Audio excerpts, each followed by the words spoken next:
તો hello friends, ફરી એકવાર તમારું હાર્દિક સ્વાગત છે અમારી યુટ્યુબ ચેનલ પર. તો આજે આપણે જોવાના છીએ પાર્ટ 5 આવી ગયા છે હે. તો આજે આપણે શું જોવાના છીએ? મુસ્લિમ સમુદાય જોવાના છીએ. આપણે મુસ્લિમ સમુદાયની અંદર જોવા જઈએ તો ભારતની સાંસ્કૃતિક અને ધાર્મિક વિવિધતામાં ઇસ્લામ ધરે મહત્ત્વપૂર્ણ સ્થાન ધરાવે છે. પછી સમગ્ર ભારતમાં ઇસ્લામ ધર્મના અનુયાયીઓ જોવા મળે છે,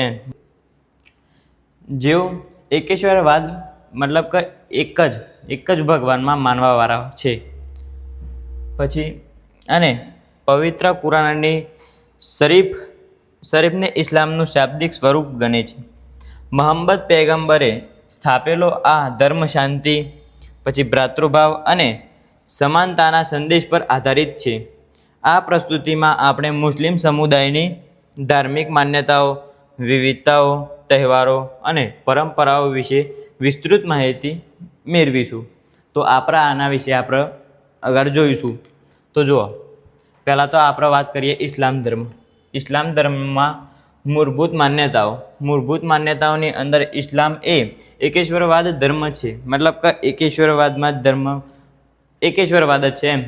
પછી જેમાં એક જ ઈશ્વર મતલબ કે અલ્લાહમાં અડગ વિશ્વાસ રાખવો એ ધર્મનો આધાર સ્તંભ છે. ઇસ્લામ ધર્મના અનુયાયીઓ મુસ્લિમો માને છે કે અલ્લાહ એક જ છે. મુસ્લિમો માને છે કે અલ્લાહ એક જ છે, અવિનાશી છે અને સર્વશક્તિમાન છે. આ ધર્મ કોઈ પણ પ્રકારની મૂર્તિ પૂજા કે બહુદેવવાદને સ્વીકારતો નથી. ઇસ્લામની સ્થાપના 7મી સદીમાં મોહમ્મદ પૈગંબર દ્વારા અરબસ્તાનના મક્કા શહેરમાં કરવામાં આવી હતી. ઇસ્લામ શબ્દનો અર્થ છે, હવે આ યાદ રાખજો, ઇસ્લામ શબ્દનો અર્થ શું છે? તો શાંતિ અને ઈશ્વરની ઈચ્છાને સ્વીકારવી. શાંતિ અને ઈશ્વરની ઈચ્છાને સ્વીકારવી. પછી મુસ્લિમો માને છે કે ઇસ્લામ એ માનવજાતિ માટે અલ્લાહનો અંતિમ સંદેશ છે, જે સર્વ માનવોને સમાનતા, ન્યાય અને કુરાનનો માર્ગ બતાવે છે. શું બતાવે છે? સમાનતા, ન્યાય અને કુરાનનો માર્ગ બતાવે છે. પછી એકેશ્વરવાદ મતલબ કે એકેશ્વરવાદ, એની અંદર જોવા જઈએ તો ઇસ્લામ ધર્મનો સૌથી મૂળભૂત સિદ્ધાંત એ છે કે ઈશ્વર એક જ છે, કોઈ ભાગીદાર, કોઈ સમાન નથી. આ સિદ્ધાંતને તૌહીદ કહેવામાં આવે છે. શું કહેવામાં આવે છે? તૌહીદ કહેવામાં આવે છે. મુસ્લિમો દિવસમાં 5 વાર નમાજ પઢતા હોય છે એમ. જેમાં લા ઇલાહા, પછી ઇલ્લાહ સિવાય કોઈ ઈશ્વર નથી. મતલબ કે આનો અર્થ થાય છે કે એ ભગવાન સિવાય કોઈ મતલબ કે અલ્લાહ સિવાય કોઈ ઈશ્વર નથી. એનો મતલબ શું થાય? અલ્લાહ સિવાય કોઈ ઈશ્વર નથી નો ઉચ્ચાર કરે છે, જે આ વિશ્વાસનું પ્રતીક છે. ઇસ્લામમાં ઈશ્વર 99 નામોથી ઓળખવામાં આવે છે. મતલબ કે 99 નામોથી ઓળખવામાં આવે છે. પછી જે તેમના વિવિધ ગુણો અને શક્તિઓનું વર્ણન કરે છે, જેમ કે રહીમ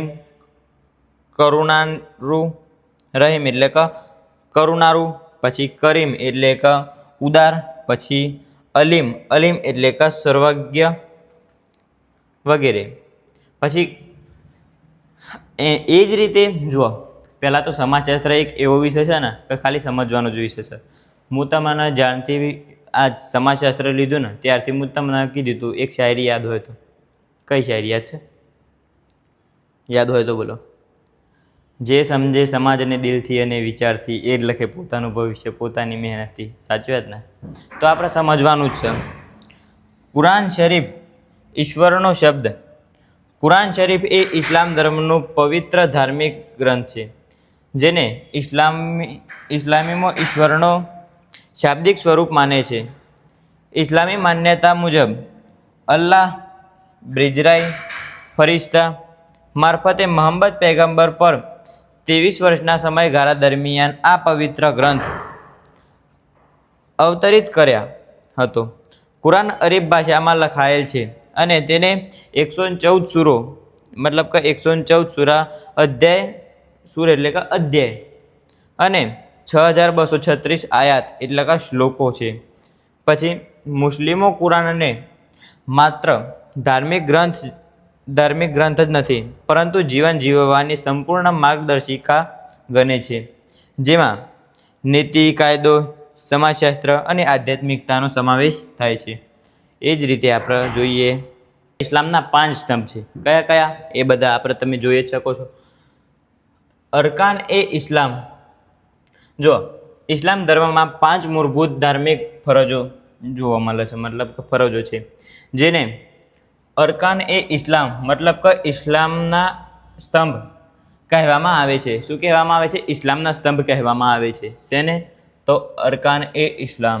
અને જો આ 5 સ્તંભો દરેક મુસ્લિમ માટે ફરજિયાત છે. મતલબ કે આ જે 5 સ્તંભો છે ને એ મુસ્લિમ ધર્મના જેટલા પણ લોકો છે એમના માટે બહુ જ ફરજિયાત છે.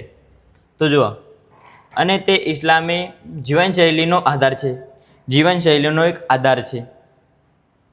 આ સ્તંભો મુસ્લિમોને આધ્યાત્મિક અને સામાજિક અને નૈતિક રીતે મજબૂત બનાવે છે. કઈ રીતે મજબૂત બનાવે છે? તો જુઓ, આધ્યાત્મિક, સામાજિક અને નૈતિક રીતે બહુ જ મજબૂત બનાવે છે આમને. જો આ 5 સ્તંભો એકબીજા સાથે જોડાયેલા છે અને એક સંપૂર્ણ ધાર્મિક જીવનચર્યા મતલબ કે જીવનચર્યા રચે છે, જ્યાં વ્યક્તિગત ભક્તિ, નમાજ, રોજા, સામાજિક જવાબદારી એટલે કે જકાત અને સામૂહિક ઐક્ય એટલે કે હજ સાથે જોડાયેલ છે. હવે આપણે વાત કરીએ કયા સ્તંભો, 5 કયા સ્તંભો? તો જો શહાદા, પછી સલાત છે, સૈમ છે, સોમ મતલબ કે રોજા, જકાત છે, પછી હજ છે. એમ આ 5 સ્તંભો છે એમના. તો જો પહેલો સ્તંભ છે શહાદા મતલબ કે ઈશ્વરની ઘોષણા. શેની? ઈશ્વરની ઘોષણા. તો જો લા ઇલાહા ઇલ્લા અલ્લાહ સિવાય કોઈ ઈશ્વર નથી અને મહમ્મદ તેના દૂત છે. મહમ્મદ તેમના દૂત છે. આ ઇસ્લામમાં પ્રવેશની ઘોષણા છે. સલાત એટલે કે નમાજ. દિવસમાં 5 વાર નિશ્ચિત સમયે નમાજ અદા કરવી. આ ઈશ્વર સાથે સીધો સંવાદ ધરાવે છે. મતલબ કે ઈશ્વર સાથેનો એક સારો એવો સંબંધ છે, મતલબ સંવાદ ધરાવે છે અને આધ્યાત્મિક શુદ્ધિનું માધ્યમ છે.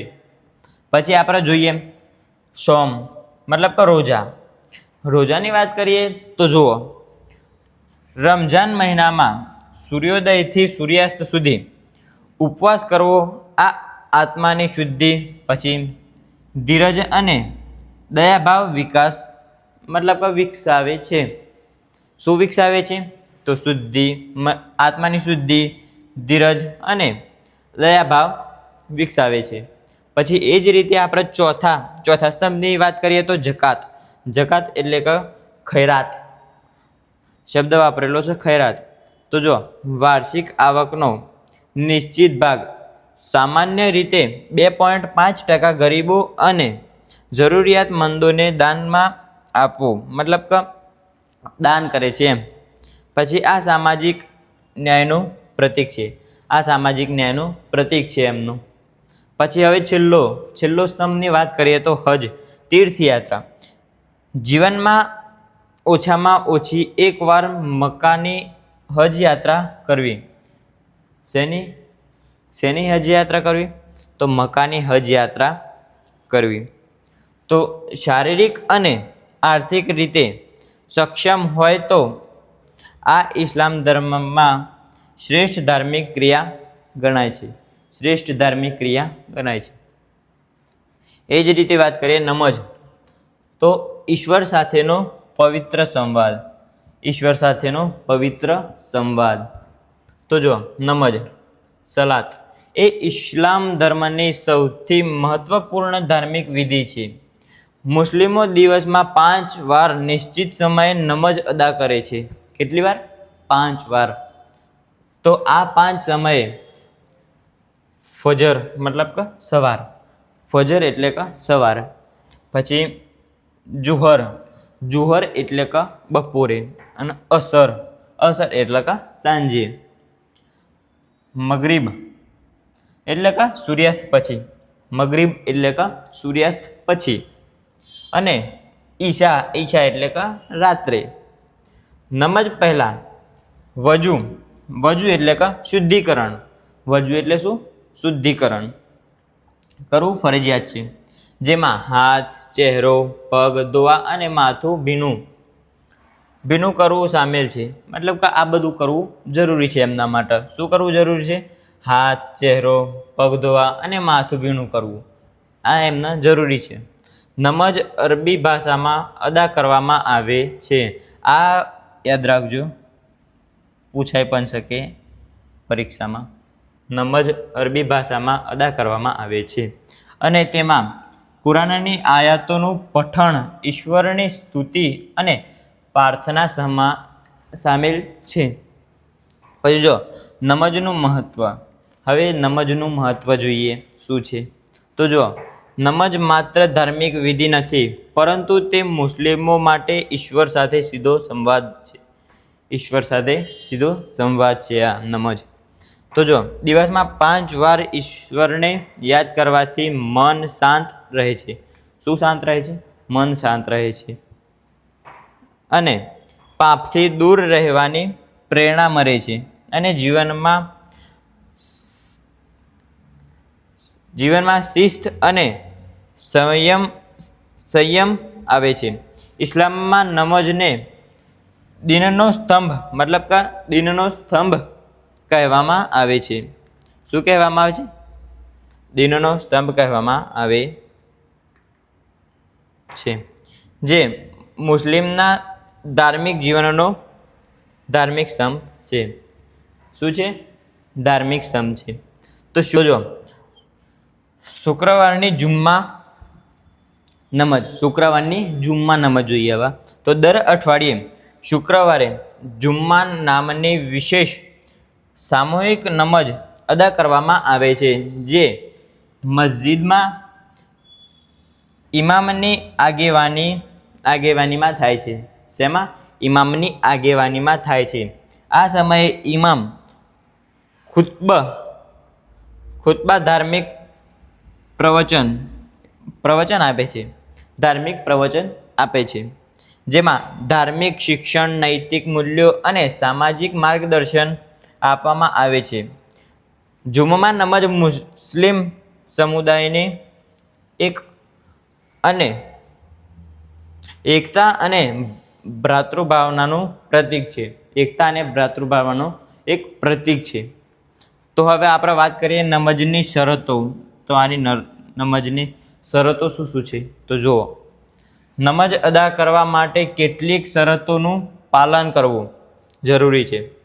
જેમ કે શરીર અને કપડાની શુદ્ધિ, મતલબ કે શરીર અને કપડાની શુદ્ધિ, પવિત્ર સ્થળ, પછી પવિત્ર સ્થળ જોઈએ, પછી મક્કા તરફ મુખ, મતલબ કે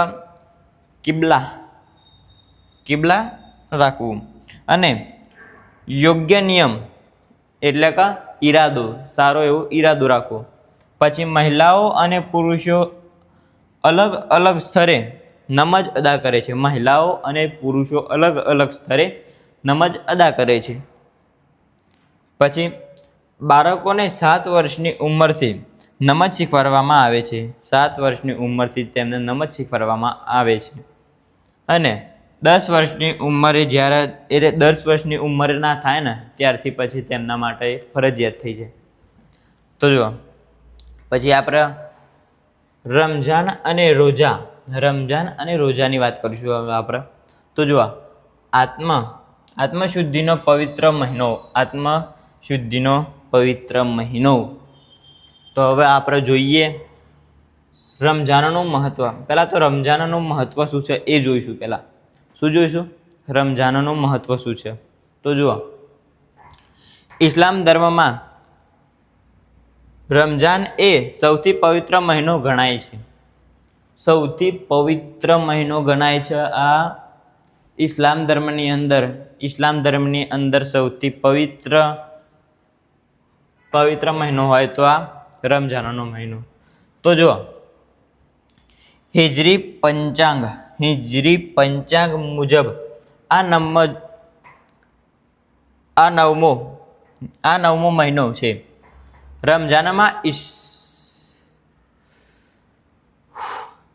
રમઝાનમાં મુસ્લિમો સૂર્યોદયથી સૂર્યાસ્ત સુધી ઉપવાસ એટલે કે રોજા રાખે છે. એટલે કે ખોરાક, પાણી અને અન્ય શારીરિક જરૂરિયાતોનું તેનાથી દૂર રહેવું. આ ઉપવાસ માત્ર શારીરિક નથી પરંતુ આધ્યાત્મિક શુદ્ધિ, પછી ધીરજ, પછી કૃતજ્ઞતા ભાવ અને ગરીબો પ્રત્યે સહાનુભૂતિ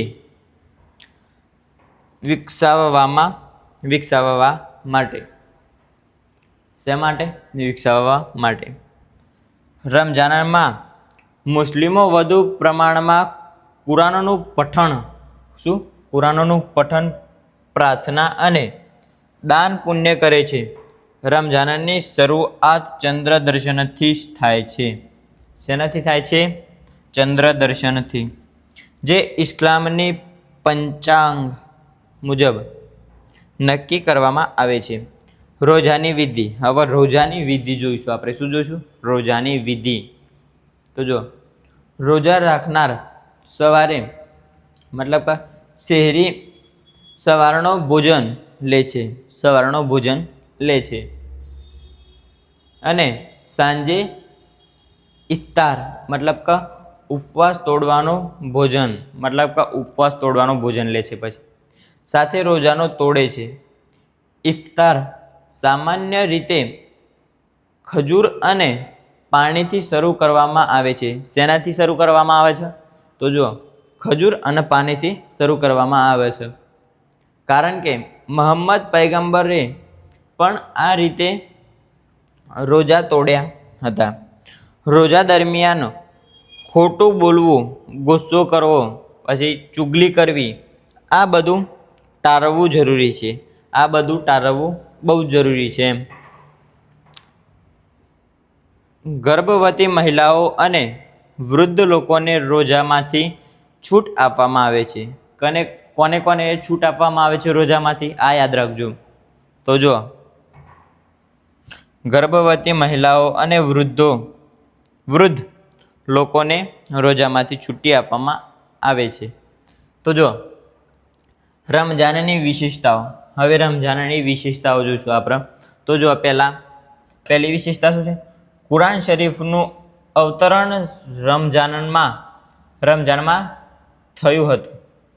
શેની વાત કરવામાં આવી છે આપણે? તો જો, કુરાન શરીફનું અવતરણ રમઝાનમાં જ થયું હતું. શેનું અવતરણ શેમાં થયું હતું? તો ફરી એકવાર જો, કુરાન શરીફનું અવતરણ રમઝાનમાં જ થયું હતું.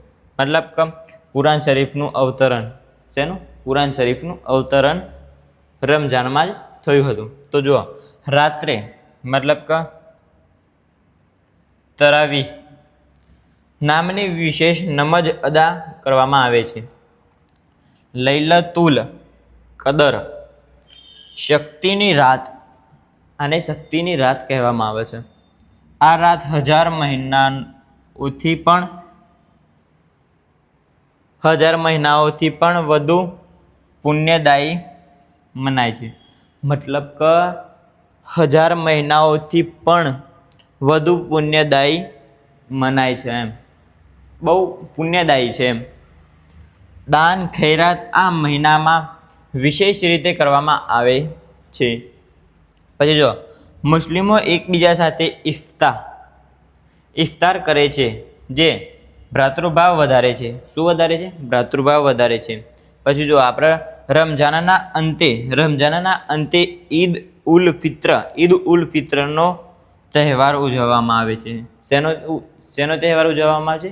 ઈદ ઉલ ફિત્રનો તહેવાર ઉજવવામાં આવે છે. આપણે હજ યાત્રાની હવે આપણે વાત કરવાના છીએ. તો ઇસ્લામ ધર્મની શ્રેષ્ઠ ધાર્મિક યાત્રા. તો જો હજ એ ઇસ્લામ ધર્મની સૌથી પવિત્ર અને શ્રેષ્ઠ ધાર્મિક ક્રિયા છે. શું છે? પવિત્ર અને શ્રેષ્ઠ ધાર્મિક ક્રિયા છે. તો જુઓ આગળ જોઈએ. મક્કા શહેરમાં આવેલ પવિત્ર કાબાના દર્શનથી હજ થાય છે. શેનાથી થાય છે? કાબાના દર્શનથી હજ થાય છે. ઇસ્લામી માન્યતા મુજબ હજ યાત્રા પાપમાંથી મુક્તિ અપાવે છે. મુસ્લિમનું જીવન પવિત્ર બનાવે છે. મુસ્લિમ ધર્મનો જેટલા પણ જે વ્યક્તિઓ છે તેમનું જીવન બહુ જ પવિત્ર બનાવે છે. એમ જે મુસ્લિમ શારીરિક અને ધાર્મિક રીતે સક્ષમ હોય તેના માટે જીવનમાં ઓછામાં ઓછી એકવાર હજ યાત્રા કરવી ફરજિયાત છે. હજ દર વર્ષ હિજરી પંચાંગ મુજબ ધૂમ હિજ્જા મહિનામાં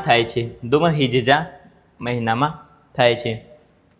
જેમાં વિશ્વભરના લાખો મુસ્લિમો એકત્રિત થાય છે. એમાં જે માનવ ઇતિહાસની સૌથી ધાર્મિક સભા છે. માનવ જીવન મતલબ કે સૌથી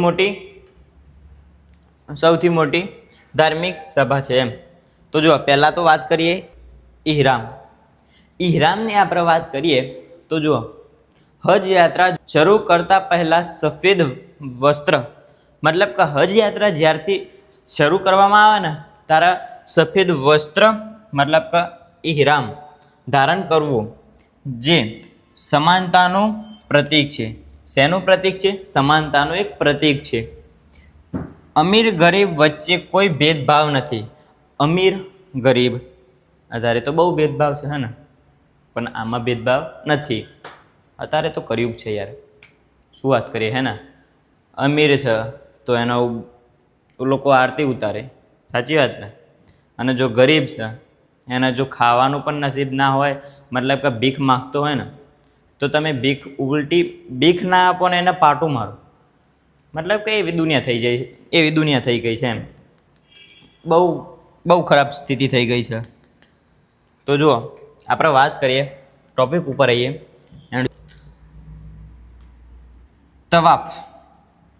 તવાફની વાત કરીએ તો એમાં શું હોય છે?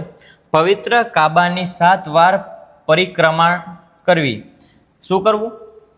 પવિત્ર કાબાની 7 વાર પરિક્રમા કરવી. આ ઈશ્વરની ભક્તિ અને સમર્પણનું પ્રતીક છે.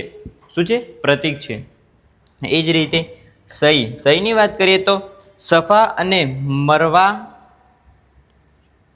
ટેકરીઓ વચ્ચે 7 વાર ચાલવું. હાજરા બીબીની યાદમાં. શેમાં? હાજરા બીબીની યાદમાં. પછી વાત કરીએ હજ યાત્રા દરમિયાન મુસ્લિમો ધન, જાતિ, રંગ અને રાષ્ટ્રીયતાના ભેદભાવ વિના એક સાથે ઈશ્વરની ભક્તિ કરે છે. સફેદ ઇહરામ વચ્ચે ધારણ કરવું એ સમાનતાનું પરિબળ પ્રતીક છે. રાજા અને ભિખારી એક સરખા દેખાય છે. હજ પૂર્ણ કરનારને હાજીનું સન્માનજનક બિરુદ મળે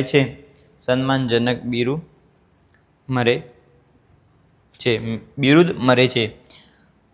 ભારતમાંથી દર વર્ષ લાખો મુસ્લિમો હજ યાત્રાએ જાય છે જેની વ્યવસ્થામાં ભારત સરકાર અને સાઉદી અરબ સરકાર દ્વારા કરવામાં આવે છે. જો પહેલાં તો આપણે આમ જોવા જઈએ ને તો ઇન્ડિયામાં ભારતમાં કેવું છે ખબર છે, મુસ્લિમ હિન્દુ એવું બધું સોશિયલ મીડિયામાં અને બધે બહુ ભેદભાવ જોવા મળતા હોય છે. કરીએ તો જકાત. હા, એક વાત કહેવાની રહી ગઈ, હવે ચેનલ સબસ્ક્રાઈબ કર્યું છે નહીં કર્યું? કરી દો. ચેનલને જો સબસ્ક્રાઈબ ના કરી હોય તો ચેનલને સબસ્ક્રાઈબ કરી દો, બેલ આઇકનને ઓન કરી દો, જેથી અમારી જેટલી પણ વિડીયો આવે એ બધી તમને નોટિફિકેશન આવતી રહે. બરાબર? પછી તમારા ફ્રેન્ડ સાથે શેર કરી દો, જેનાથી એને પણ ભણવામાં આસાની રહે. અને જો આની પીડીએફ જોઈતી હોય તો પીડીએફ કોમેન્ટ કરજો, તમને પ્રોવાઈડ કરવામાં આવી જશે. તો જુઓ, આપણે વાત કરીએ પહેલાં તો જકાત અને ખૈરાત. તો એની અંદર દાન પુણ્યની પરંપરા, શેની? દાન અને પુણ્યની પરંપરા આવે છે. તો જુઓ, જકાત ધાર્મિક ફરજ. તો ઇસ્લામ ધર્મમાં જકાત એ 5 સ્તંભોમાંથી એક છે. 5 સ્તંભોમાંથી જકાત છે ને એ એક છે.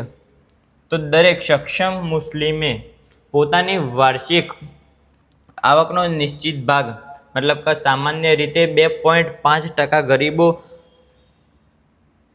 જરૂરિયાતમંદો,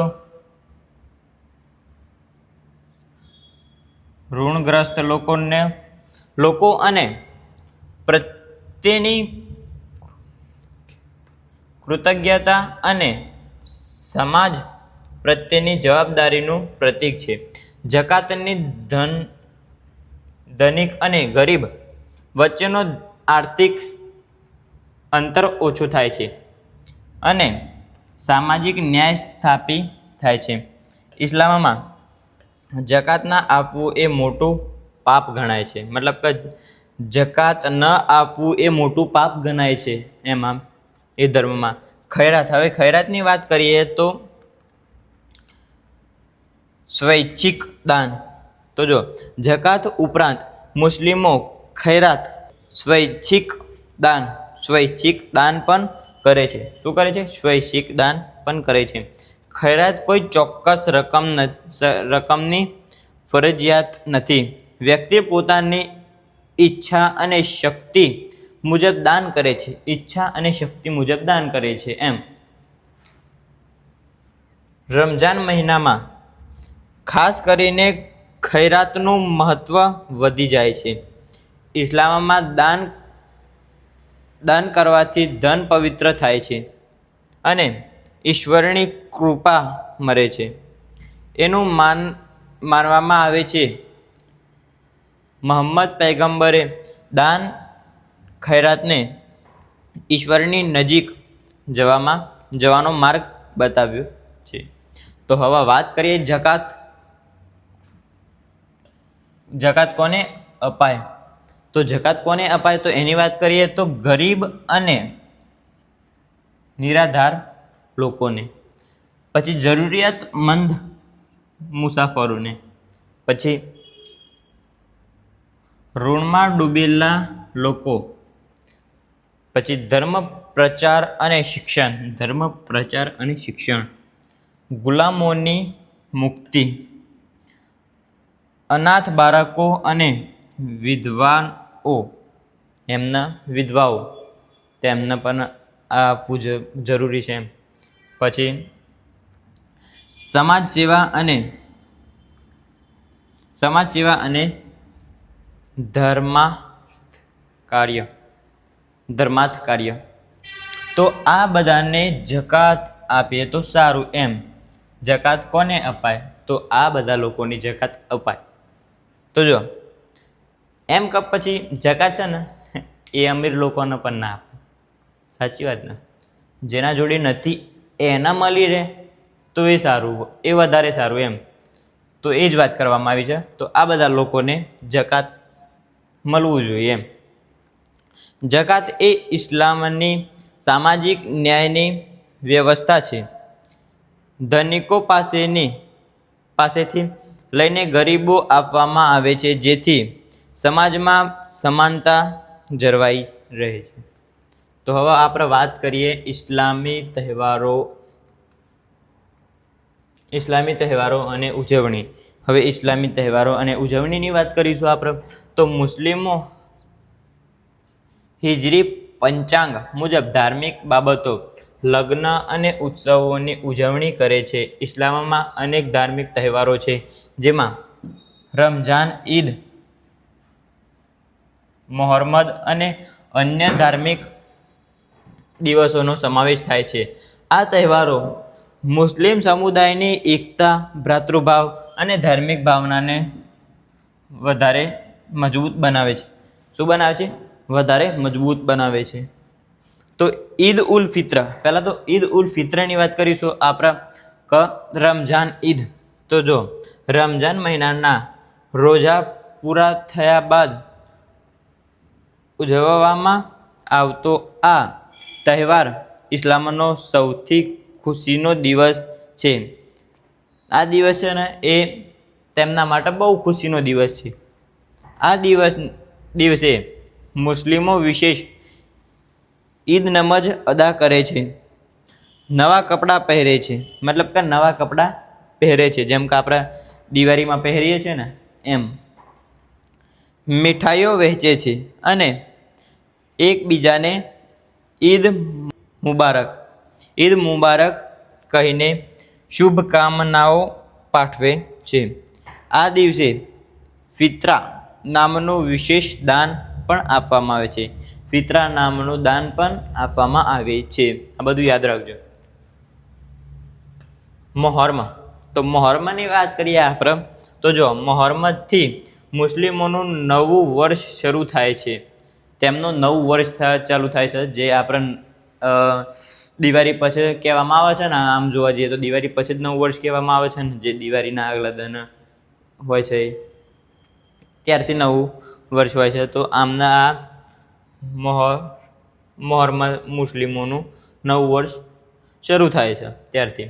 તો આ મહિનો ખાસ કરીને શિયા મુસ્લિમો માટે શોકનો સમય છે, કારણ કે આ મહિનામાં ઇમામ હુસૈન મોહમ્મદ પૈગંબર પૌત્રને કરબલાઓ શહીદ કરવામાં આવ્યા હતા. શિયા મુસ્લિમો આ દિવસે અજાદારી શોકયાત્રા કાઢે છે. સુન્ની મુસ્લિમો આ દિવસને નવા વર્ષ તરીકે ઉજવે છે. ઈદ ઉલ અઝહા મતલબ કે બકરી ઈદ. તો જો હજ યાત્રાના સમયે ઉજવવામાં આવતો આ તહેવાર ઇબ્રાહીમ પૈગંબરની યાદમાં ઉજવવામાં આવે છે. કોની યાદમાં ઉજવવામાં આવે છે? આ યાદ રાખજો, ઇબ્રાહીમ પૈગંબર, જેમને ઈશ્વરની આજ્ઞાનું પાલન કરવા પોતાના પુત્રનું બલિદાન આપવાની તૈયારી દર્શાવી હતી. આ દિવસે મુસ્લિમો પશુનું બલિદાન મતલબ કે કુરબાની આપે છે.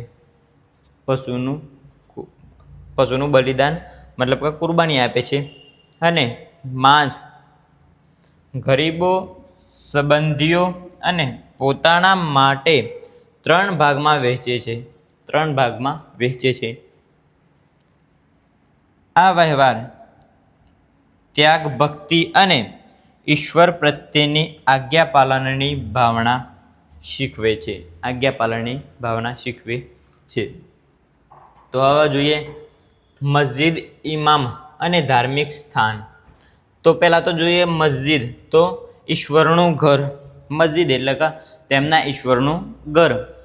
તો જો ઇસ્લામમાં મુસ્લિમોના ધાર્મિક સ્થળે મસ્જિદ કહેવામાં આવે છે. જેમ કે આપણે મંદિર કહે છે તેમ એમના મસ્જિદ કહેવામાં આવે છે. મસ્જિદ એ માત્ર નમાઝ અદા કરવાનું સ્થળ નથી. તો શું છે? તો જુઓ, પરંતુ તે મુસ્લિમ સમુદાયનું સામાજિક, શૈક્ષણિક અને આધ્યાત્મિક કેન્દ્ર છે. શું છે? સામાજિક, શૈક્ષણિક અને આધ્યાત્મિક કેન્દ્ર છે તેમનું. તો જો મસ્જિદમાં મુસ્લિમો સામૂહિક નમાઝ અદા કરે છે, ધાર્મિક શિક્ષણ મેળવે છે અને સમુદાયની સમસ્યાઓ પર ચર્ચા કરે છે. પછી મસ્જિદમાં કોઈ મૂર્તિ કે ચિત્ર નથી હોતું. મસ્જિદમાં કોઈ મૂર્તિ કે પછી કોઈ ચિત્ર નથી હોતું. તો શું હોય છે? તો માત્ર સરળ અને પવિત્ર સ્થળ હોય છે જ્યાં ઈશ્વરની ભક્તિ કરવામાં આવે છે. મસ્જિદમાં મિહરાબ એટલે કે કાબા તરફની દિશા દર્શાવતું સ્થળ છે અને મિનાર એટલે કે આજાન આપવા માટેનો ટકાવ હોય છે. ભારતમાં દિલ્હીમાં જામા મસ્જિદ, પછી મુંબઈની મસ્જિદ એ હાજી અલી અને અજમેર શરીફ જેવી ઐતિહાસિક મસ્જિદો પ્રસિદ્ધ છે. આ બધી મસ્જિદો યાદ રાખજો જે પ્રસિદ્ધ છે એમ. તો કઈ? દિલ્હી જામા મસ્જિદ, પછી મુંબઈની મસ્જિદ, પછી અજમેરની, આ બધું યાદ રાખજો. તો જો ઇમામ, હવે આપણે વાત કરીએ ઇમામની વાત કરીએ તો ધર્મગુરુ અને માર્ગદર્શન. તો જો ઇસ્લામ ધર્મમાં ધર્મગુરુને ઇમામ કહેવામાં આવે છે. શું કહેવામાં આવે છે? આ યાદ રાખજો. ઇસ્લામ ધર્મમાં ધર્મગુરુને ઇમામ કહેવામાં આવે છે. ઇમામ એ મસ્જિદમાં નમાઝની આગેવાની લેનાર વ્યક્તિ છે જે ધાર્મિક જ્ઞાન ધરાવે છે અને સમુદાયને ધાર્મિક માર્ગદર્શન આપે છે. ઇમામ કુરાન, હદીસ મતલબ કે મોહમ્મદ પૈગંબરના વચનો અને ઇસ્લામી કાયદા શરીયતનું ઊંડું જ્ઞાન ધરાવે છે. શુક્રવારની જુમ્મા નમાઝમાં ઇમામ ખુતબા એટલે કે ધાર્મિક પ્રવચન આપે છે જેમાં ધાર્મિક શિક્ષણ, નૈતિક મૂલ્યો અને સામાજિક માર્ગદર્શન આપવામાં આવે છે. ઇમામ લગ્ન, અંતિમ સંસ્કાર અને અન્ય ધાર્મિક વિધિઓ પણ સંપન્ન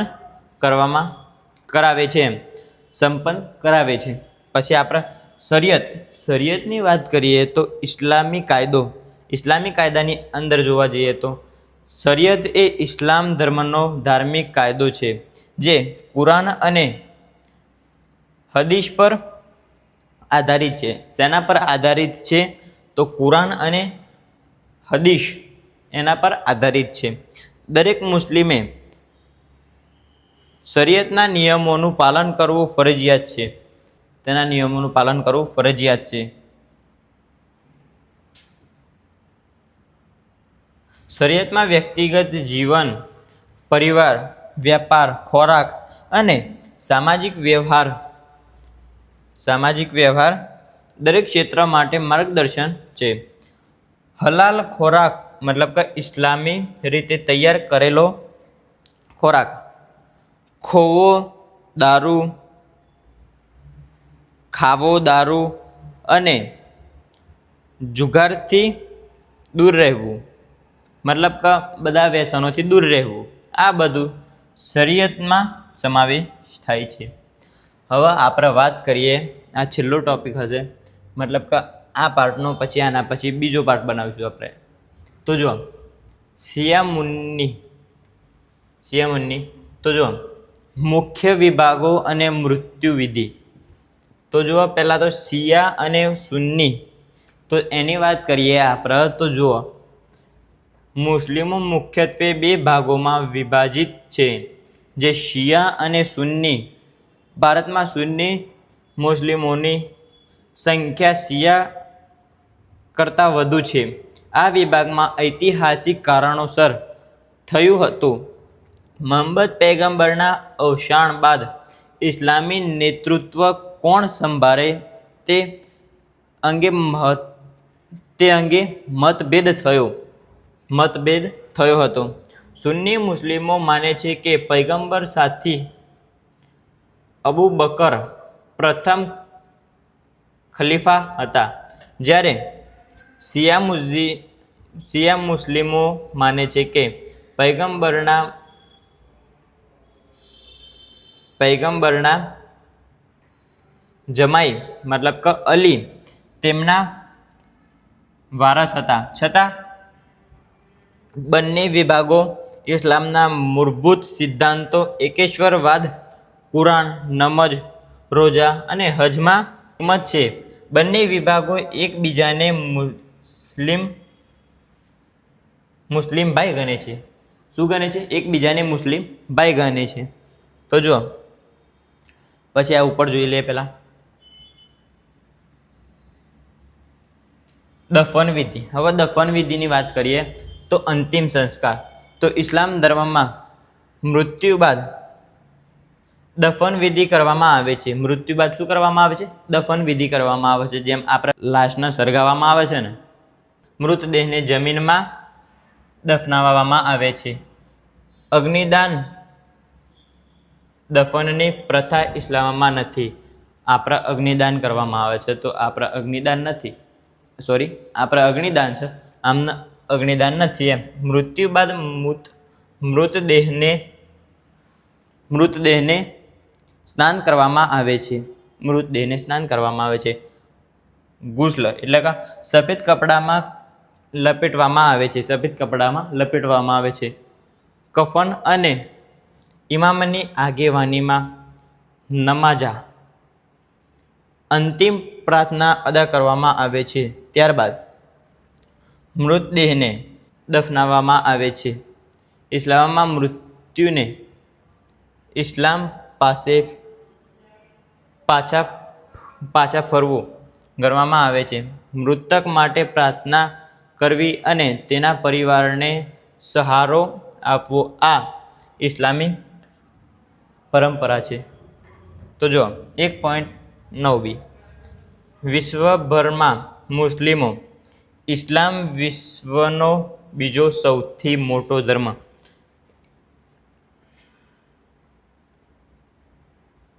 વિશ્વભરમાં મુસ્લિમો.